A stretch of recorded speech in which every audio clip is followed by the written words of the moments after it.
that x is equal to 0, y is equal to 0, z is equal to 0. What's my solution?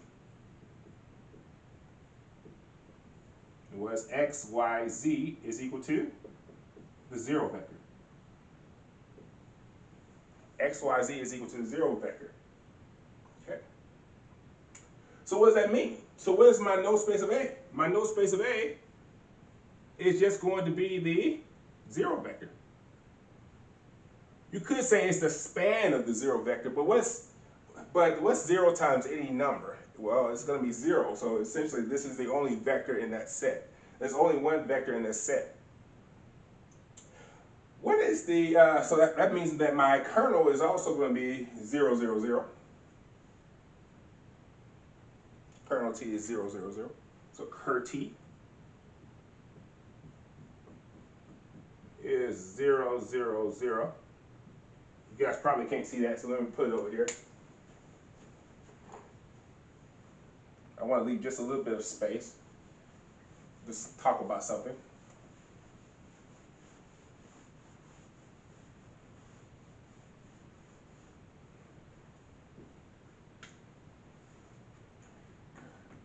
The kernel T is the 0 vector.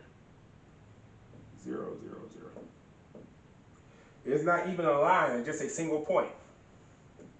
A point in R3. The only point is 0. What about the range of T?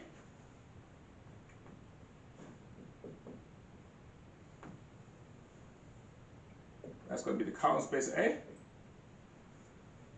So we take the reduced row echelon form of A transpose. And you get 1, 0, 0, 0, 1, 0, 0, 0, 1. So the column space of A is equal to the span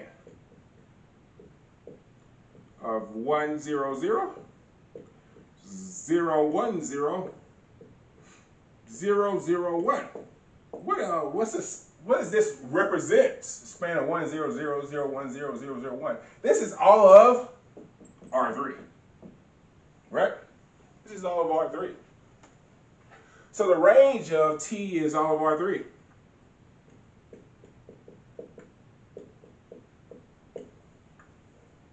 Okay.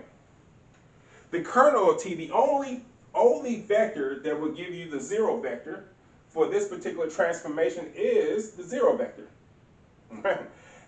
And what is the output? What are all possible outputs of this particular linear transformation? It's going to be all of R3. You can get to every single point in R3 using this transformation. That's this range.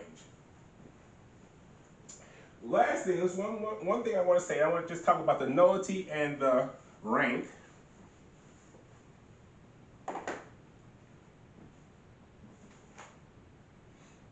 And then I am done.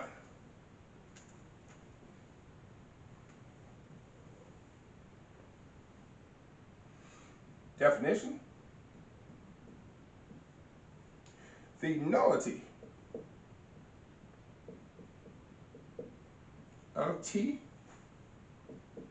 is the dimension of the kernel.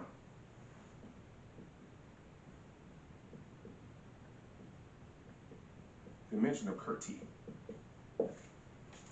The nullity of T is the dimension of ker T. Okay? And I can say denoted nullity of T. Okay? And then the rank of T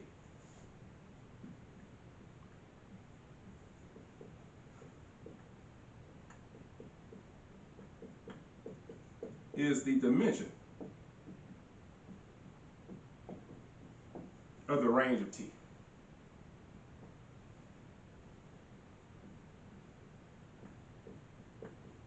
Denoted rank T. Okay. So the nullity and the rank, that's what we have here. I'm not going to go through and do any new examples, but I will just kind of go back and talk about the ones that we just got to doing, right? For the previous example, right, the one before this very simple one, I still have the kernel of T on the board here. the kernel T was equal to the span of 1, 1, right? So what is going to be the nullity of T here, right? There's only one basis vector, so the nullity of T in this particular situation is going to be equal to 1.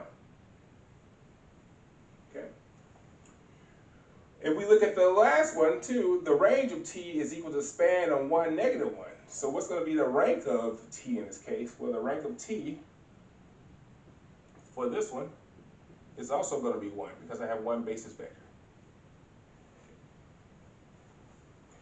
If we look at the previous example, the one that we just got to doing, right, with the 3 by 3 matrix, right, we saw that the kernel T was equal to 0, 0, 0, right? It's essentially only one point, the 0 vector. A point has 0 dimension. A point has 0 dimension. So the nullity of T for the last example is going to be 0. And then the range of T, we have 1, 2, 3 non-zero basis vectors, right? So that means that this is going to have rank of 3. Now you should already know this, but we have this nullity rank theorem. And the nullity rank theorem says this. The nullity of T plus rank of T is equal to, in this case it's going to be n, where n is the dimension of the vector space V.